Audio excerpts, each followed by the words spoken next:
Now, our last speaker, I can't believe he waited this whole time. It's incredible. He's got a sick wife at home. This just shows the commitment, absolute total commitment of Greenhouse 17.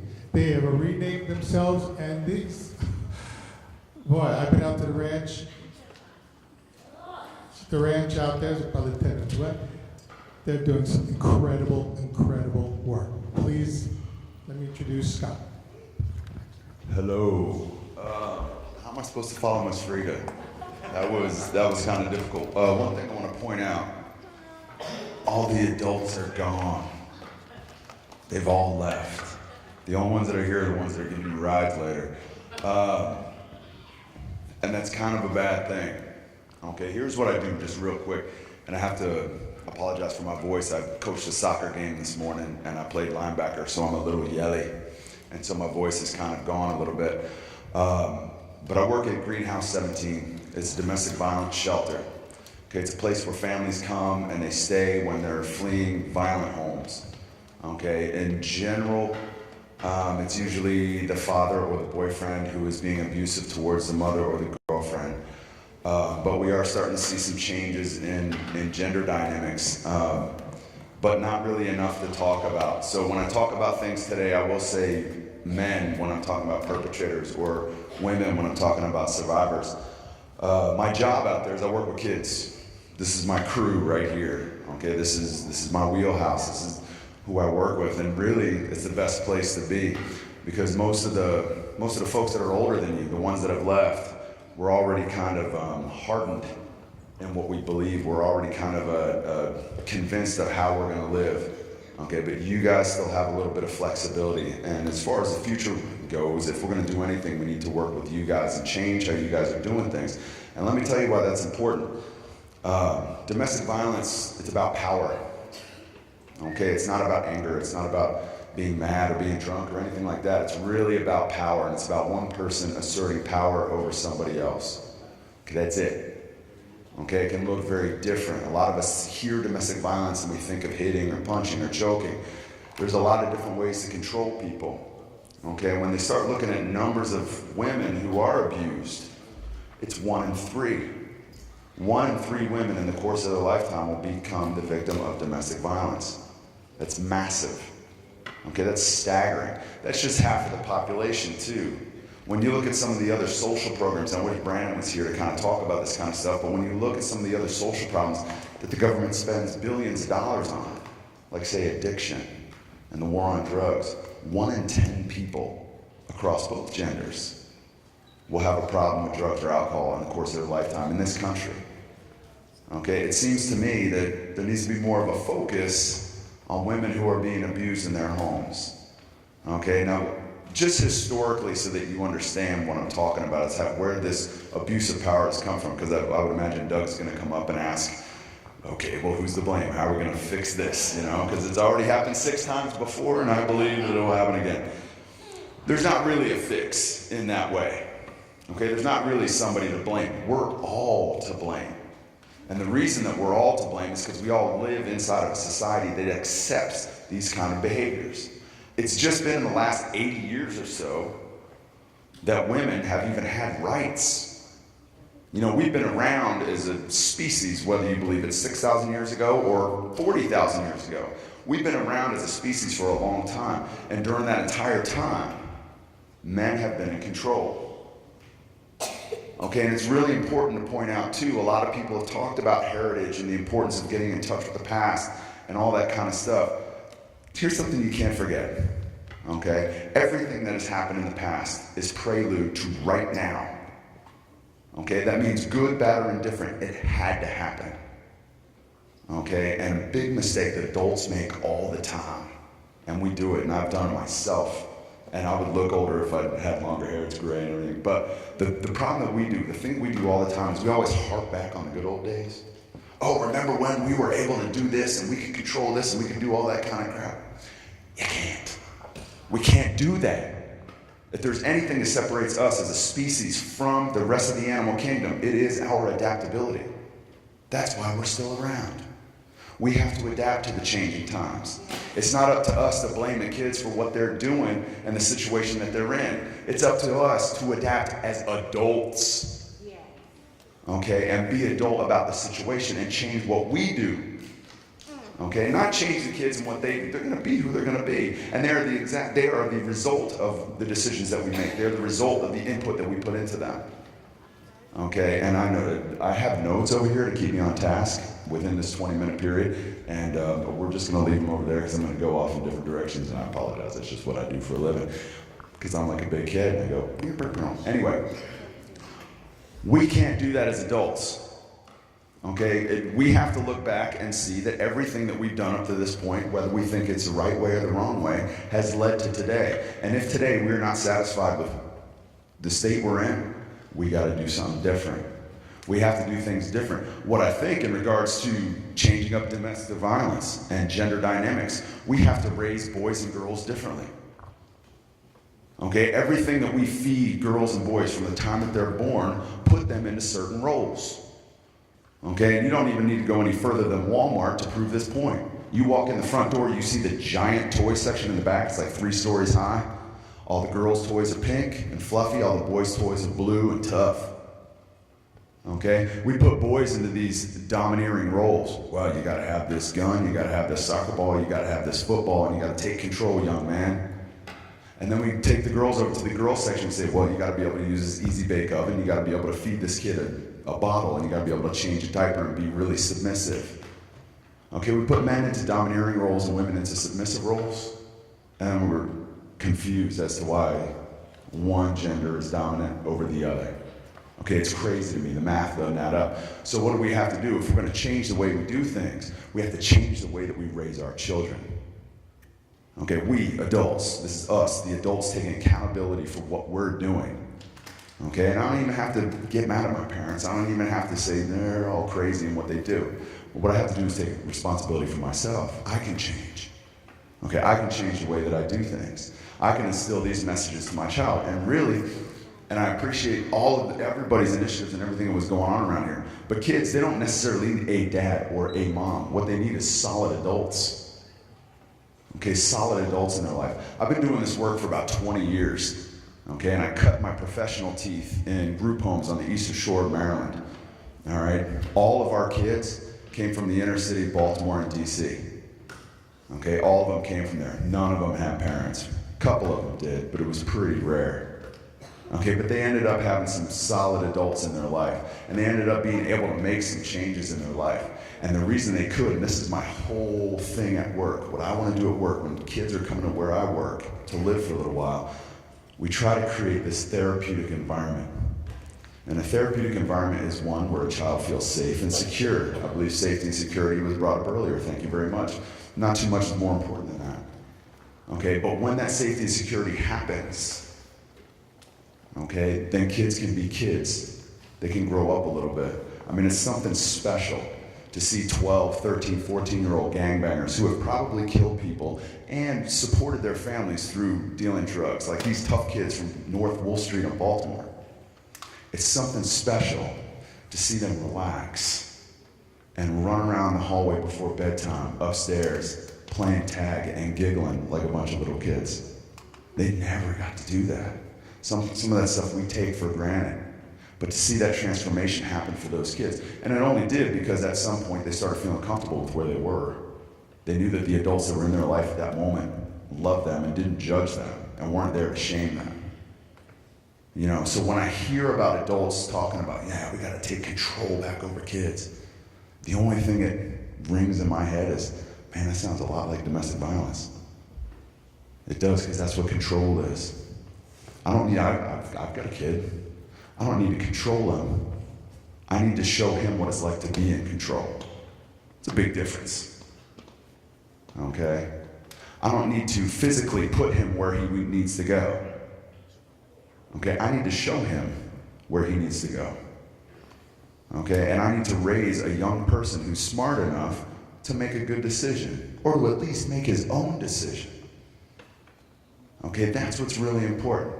Okay? That's what's really important when we're talking about changing the way the kids are going to do things. Because here's what's going to happen. It's whether you're talking about domestic violence or bullying or sexual violence and all that kind of stuff.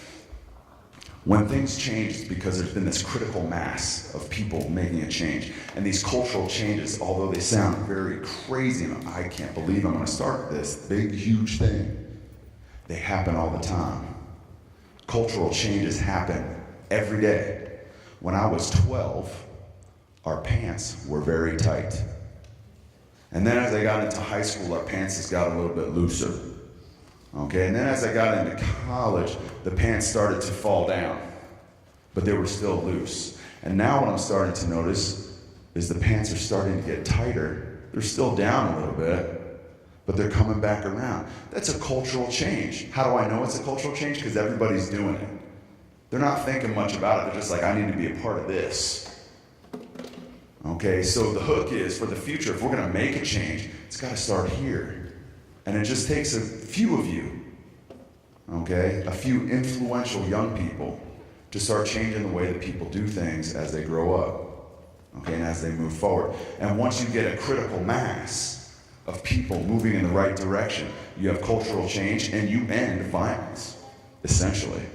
You know, for the most part, there's always the lunatic fringe of people, you know? And then the last fix, okay, if we're looking for solutions, the last fix is, in this country, we have a deep love with apathy. Okay, what apathy means is you're just not concerned about that because that's not my problem.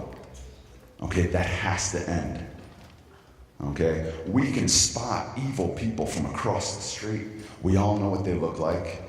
We all know what they do. We all know how they sound. Okay, it's the apathy of good people that is killing the kids today. It's the apathy of good people that's keeping domestic violence alive and strong. Okay? It's the apathy of good people that kicks up a reason to have a little conference like this. Okay, we have to get out of that state of apathy. You have to do something.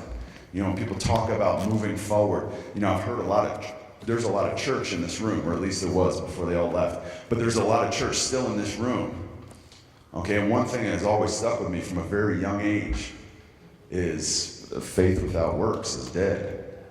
You can believe in all the gods you want, okay, but if you're not living it, if you're not ministering, if you're not doing something for your community, then it's irrelevant. Okay, this is no different. Okay, if you are really concerned about your community, if you have no apathy about what's going on with the kids, or what's going on with even the adults down the street, I don't know what you can bring to the table at that point. Waste of space comes up for me. You know, I'm pretty jaded. I've been doing this a long time, so I get pretty angry about this kind of stuff. But waste of space is what comes up inside my head. Okay? We absolutely have to be more than just a good guy. I'm a good guy. I'm nice to my wife. I don't beat her up or do any of that kind of stuff, and I don't do the same thing to my kid. But you have to do more than be just a good guy. Okay? You have to hold accountable those who are not being good guys. Okay? You know, when I first came to work with the domestic violence shelter, you know, I don't know, social work across the board. If you're a man working in that arena, you are a man amongst women. I mean, it's just how it is. But that gets even bigger when you go to a domestic violence shelter. And something struck me as crazy. This is not a women's issue, domestic violence. Okay? This is a community issue because it's men who are doing the perpetrating of domestic violence, not women. Okay, we always seem to, and getting back to finding solutions, we always seem to look into the problem to find the solution, when sometimes it's out further. Okay, and if we're really gonna make a change, here it comes, this is like at the Oscars when the music kicks up, you know? But if we're really gonna affect some change, we need to start holding men accountable for what they do. I heard a story at a conference, a man was talking about different things and you know how this group called A Call to Man is doing it. And one of the things that he talked about was college campuses. On most college campuses, women can call the security and ask for escort from one end to the other of campus so that they can get there safely after a certain time of day. He said, let's change that up a little bit, okay? instead of making it a pain in the neck for women to stay safe, why don't we make it a pain in the neck for men to perpetrate violence? He said, instead of women getting escorts, how about men are not allowed on campus after 6:30 without an escort? It's not women out there doing the raping or the pillaging or all the other stuff that they're doing. Okay? It's not women out there doing that, it's the men. So let's start putting accountability where it lies. And I could speak for 3 hours on this, but you've got questions and all that kind of stuff, so go. First of all, could you read that for me? I haven't got my eyes. What does that say? That is the Morris Bookshop. Okay, that's a gift certificate. And who's got number 46? Oh, $15, Morris Bookshop, friends of mine, support them. Any 46s? No. What's the closest to 46? Closest without getting over this. Price and Right Rules. Oh, okay. 63. I thought you called 63. That was 68. 62. Who's the closest to 63? 62, there we go. Now, this is my favorite. I gotta read it, I'm sorry. Texas Roadhouse. How low? Pick a low number. The Deuce. 2. Who's closest to 2? Who's closest to 2? Who's closest to 2? If you have 2, then you need to walk up here. This is my favorite. This is Texas Roadhouse. We got it. We got a winner. We got a winner. We got a winner. Dinner for 2. Take your mom out. All right, I got a question. And now we got to play the devil's advocate. First of all, it's a great speech. I can see how it connects with a lot of youth.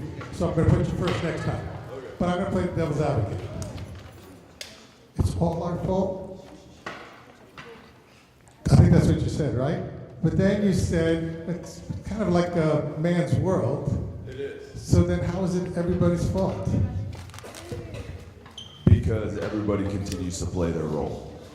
You know, the brave and strong and the tough women that have guided this movement of domestic violence shelters, even just here in the state of Kentucky, but across the globe, they're doing it differently. They're not falling into that role of submission.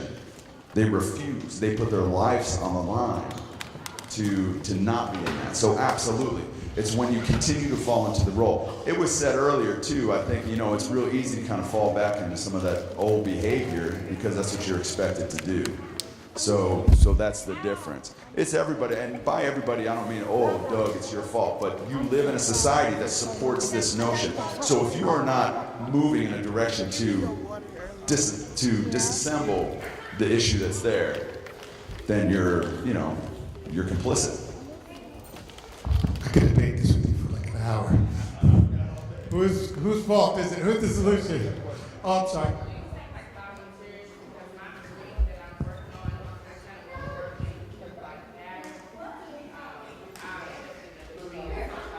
Yeah.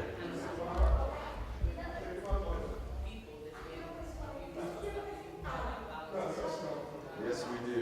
Yes, we do. And there's a really brief, actually, I'll write it down because because we can't afford business notes. But there's a really brief volunteer training that you go through and bring you out and all that kind of stuff. And it's pretty easy to do. Yeah. Thank you. Anybody else in this crowd of 17? Do you make this happen? Well, I'm going to give it up to Doug. This is his show, so thank you very much for letting me. Wait, one more thing. The T-shirt was scaring the kids. I'm sorry? The T-shirt was scaring the kids. I'm just kidding. I'm just kidding you.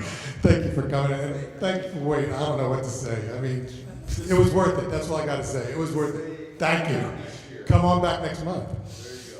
Well, that's the end of, I keep calling it the Youth Alert Marathon, and it lived up to its name today. I think we were an hour over, but I think Youth Alert is just proof that to kill the number one thing the kids say to me, that nobody cares. This is proof that people do care. Thank you for coming to Youth Alert, and thank you for watching. Bye-bye.